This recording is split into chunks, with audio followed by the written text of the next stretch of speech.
Welcome to This Explainer. Today we're actually going to take a completely fresh look at cholesterol management. Instead of obsessing over those super restrictive diets, because let's face it, nobody likes those, we're going to focus on the good stuff. All the delicious, nutrient-rich foods you actually get to add to your plate to build a sustainable, heart-healthy lifestyle. So, let's dive right in. If you've recently sat in that doctor's office and been told you have high cholesterol, listen to me, you are not alone. It's incredibly common.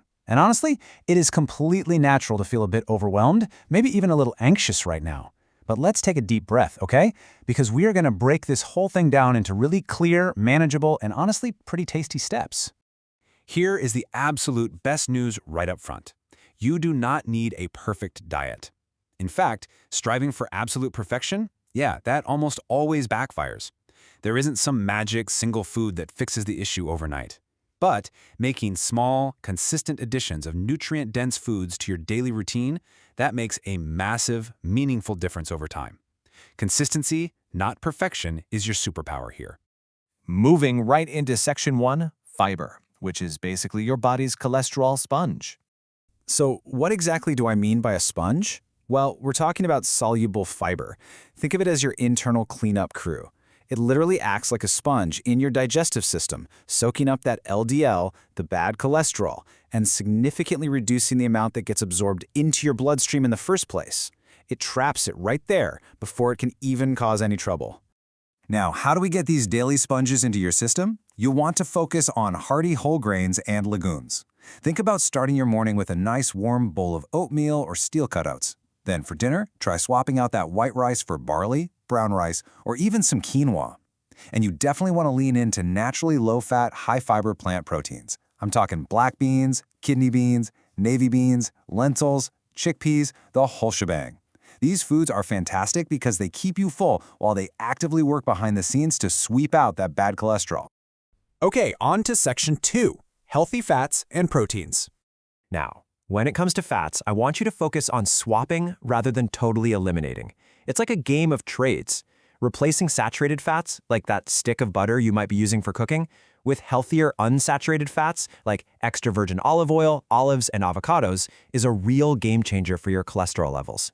It is such a simple swap. Use olive oil instead of butter whenever you can, and boom, you are immediately doing your heart a massive favor. All right, look at this number, 2. That is an absolutely crucial number to keep in mind. 2 is the minimum number of times per week you should really aim to enjoy some fatty fish. Let's look at why this specific number is so incredibly important for your cardiovascular health. Eating fatty fish, we're talking salmon, sardines, trout, mackerel, or herring, gives your body this powerful natural dose of omega-3 fatty acids. And these omega-3s are amazing. They actively support your heart health and help lower your triglyceride levels. But hey, if you aren't the biggest fan of fish, that's okay. Adding just a small, moderate handful of nuts or seeds like almonds, walnuts, pistachios, chia seeds, flax seeds, or pumpkin seeds gives you an excellent extra boost of healthy fats, fiber, and plant nutrients to just really power your day. Now, what if you're a big fan of poultry and dairy? Well, you can absolutely still make heart-healthy choices without giving up the foods you love. It's all about choosing lean proteins and lower-fat options. Go for skinless chicken and turkey. If you consume dairy, simply swap out those full-fat versions for low-fat milk, plain Greek yogurt, cottage cheese, or reduced-fat cheese.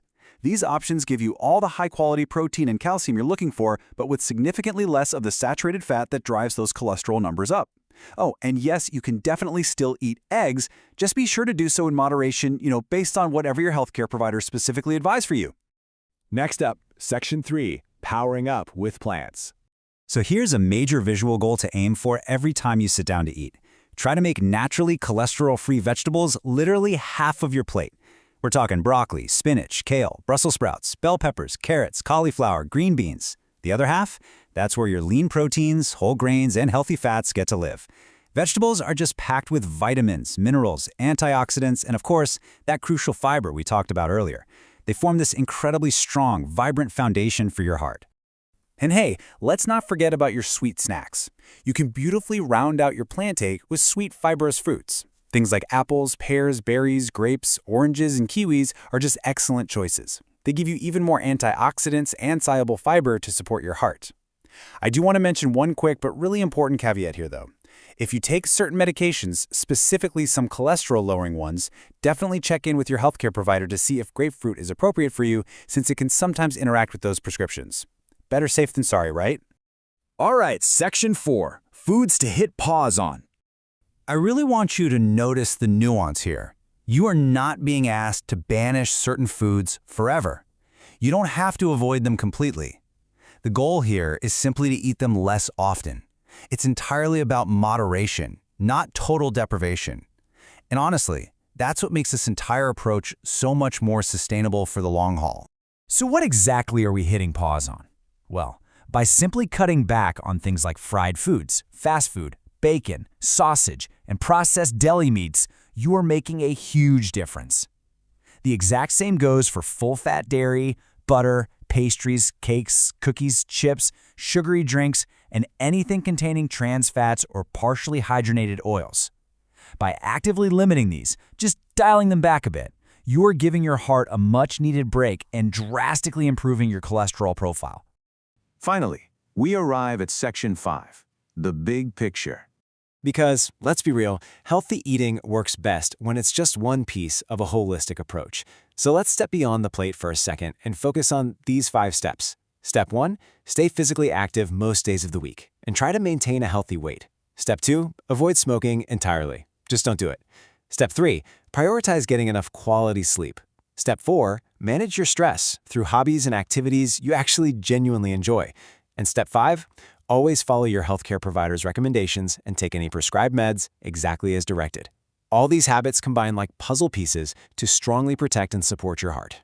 If you remember absolutely nothing else from today, let it be this ultimate takeaway. Managing high cholesterol does not require a perfect diet. Let me say that again. Perfection is an illusion. Consistency is what actually moves the needle. It's about all those small, everyday choices, adding up over weeks, months, and years to create a lasting positive impact on your well-being. Work with your doctor or registered dietitian and create a plan that fits into your actual, real life. Start by focusing on eating more whole, minimally processed foods. And as we wrap up today, I want you to ask yourself a question. Out of all the delicious, heart-healthy options we talked about today, what is one food you can easily add to your very next meal? Really think about it. Plan for it. Take that first, simple step toward a healthier heart today. Thank you so much for joining me on this explainer. Keep learning, keep growing, and please, keep taking care of that heart of yours.